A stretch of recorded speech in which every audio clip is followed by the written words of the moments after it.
പ്രിയപ്പെട്ട പ്രേക്ഷകർ, ഇനി നമ്മൾ പോകുന്നത് ഒരു അപകട വാർത്തയിലേക്കാണ്. കണ്ണൂർ ചാലോട് വാഹന അപകടത്തിൽ 4 മരണം. കാറ് മരത്തിലിടിച്ചാണ് അപകടമുണ്ടായത്. മരിച്ചതിൽ 2 പേർ മലയാളികളും 2 പേർ ഉത്തർപ്രദേശ് സ്വദേശികളുമാണ്. ഇന്നലെ രാത്രി 11:30 അപകടം.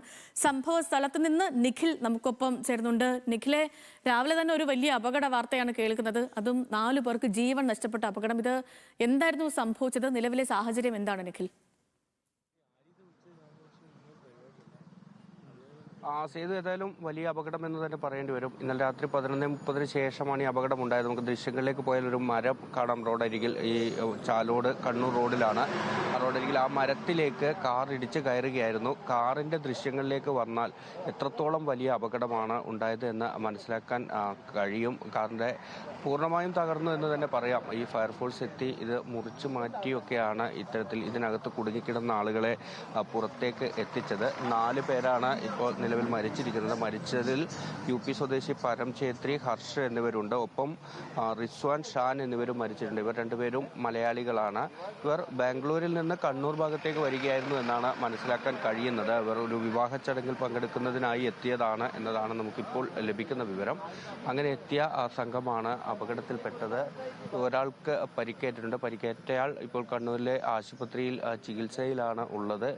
ഈ ദൃശ്യങ്ങൾ തന്നെ പേടിപ്പിക്കുന്നതാണ്. എത്രത്തോളം വലിയ അപകടമാണ് എന്ന് കാണിക്കുന്ന ദൃശ്യങ്ങൾ തന്നെയാണ് ഈ കാണുന്നത്. കാരണം ഭാഗങ്ങൾ പൂർണ്ണമായും തകർന്നിട്ടുണ്ട്.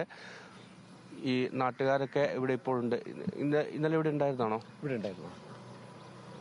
എത്ര മണിയോടുകൂടിയായിരുന്നു അപകടം നടക്കുന്നത്? 11:10. കാറിൽ എത്ര പേര് ഉണ്ടായിരുന്നു അറിയാം? 5 പേര്. നിങ്ങളിവിടെ എത്തുന്ന സമയത്ത് എന്തായിരുന്നു അവരുടെ ഒരു അവസ്ഥ? എന്തോ നിങ്ങൾ എത്തുന്ന സമയത്ത് എന്തായിരുന്നു അവരുടെ ഒരു അവസ്ഥ? എന്തായിരുന്നു? ഒരാളിവിടെ നിലത്ത് കിടത്തിയിട്ടുണ്ട്. അയാളിങ്ങനെ ശ്വാസം ഉണ്ടോന്നും അറിയില്ല. ആ ഒരു കണ്ടീഷനിലുള്ള. ബാക്കി 4 ആളും അതിൻ്റെ ഉള്ളിലുണ്ട്. ഓരോരാളായിട്ട് നാട്ടുകാർ ആ സമയം പിടിച്ച് രക്ഷപ്പെട്ടു. അതിൽ ഒരാളെ മാത്രമേ തീരെ എടുക്കാൻ പറ്റാണ്ടുള്ളൂ. കാരണം ഇവൻ്റെ സ്റ്റെയറിങ്ങിന് ജാമായി പോയി. അയാൾ ഒരു തരത്തിലും കിട്ടുന്നില്ല. അതിനുശേഷം അത് ഹൈഡ്രോളിക് കട്ടർ ഉപയോഗിച്ചിട്ട് ഫയർഫോഴ്സ് വന്നിട്ടാണ് എടുത്തത്. നിങ്ങൾ എത്തുമ്പോൾ ഇവിടെ ഇടിച്ച് മരത്തിലിടിച്ചു തീ കത്തുന്നു. ഫ്രണ്ട് കത്തിയിട്ടുണ്ടായിരുന്നു. കത്തുന്നുണ്ടായിരുന്നു. എന്നിട്ട് അത് വീട്ടിൽ നിന്ന് പൈപ്പ് എടുത്തിട്ട് വെള്ളമടിച്ചിട്ടാണ് തീ കെടുത്തത്. ഇവര് കണ്ണൂർ ഭാഗത്തേക്ക് പോവുകയായിരുന്നു അല്ലേ? ഇവരെ ഒരാളെ വീട്, ബാക്കിയുള്ള അവരെ ഫ്രണ്ട്സാണ് പോലും. 4 പേര് ഒന്നിച്ച് ഒരേ സെയിം ബാച്ചിൽ പഠിച്ച ആൾക്കാരാണ്. അപ്പോൾ അവർ ഇവൻ്റെ റിലേറ്റീവിൻ്റെ കല്യാണത്തിൽ അവരൊക്കെ ഫ്രണ്ട്സിനെയും കൂടി കൂട്ടിയിട്ട് ക്ഷണിച്ചു കൊണ്ട് കൊണ്ടിരുന്നതാണ്. അങ്ങനെ വന്നിട്ട് ഇന്നും നാളെയും ഫംഗ്ഷനാണ് പോലും. ഒരാൾക്ക് പരിക്ക് പറ്റിയത്, ഒരാൾ ആശുപത്രിയിലാണ് ഇപ്പോൾ.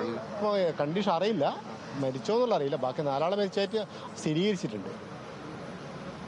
സേതു, അതാണ് ദൃക്സാക്ഷികൾ പറയുന്നത്. ഇതിനോട് തൊട്ടടുത്ത വീട്ടിലുള്ള ആളാണ്. ഇത് ഇടിക്കുക മാത്രമല്ല, ഇടിയുടെ ആഘാതത്തിൽ വാഹനത്തിന്റെ മുൻവശത്ത് തീ പിടിക്കുകയും ചെയ്തിരുന്നു എന്നാണ് പറയുന്നത്. പിന്നീട് ആ തീ കെടുത്തുകയായിരുന്നു. ഒരാളെ പുറത്തെടുക്കാനാണ് കൂടുതൽ സമയം ഫയർഫോഴ്സിന് വേണ്ടി വന്നത്. അവർ ഈ സ്റ്റെയറിങ്ങിന് ജാമായി പോയിരുന്നു ഒരാൾ എന്നുള്ളതാണ് പറയുന്നത്.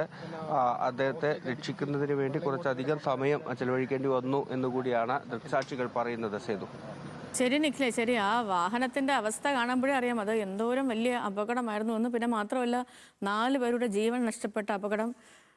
രാവിലെ തന്നെ ഈ കാഴ്ചകളെ കാണുന്നത് വളരെ സങ്കടകരമാണ്. അപ്പം അങ്ങനെ ഒരു അപകട വാർത്ത കഴിഞ്ഞു.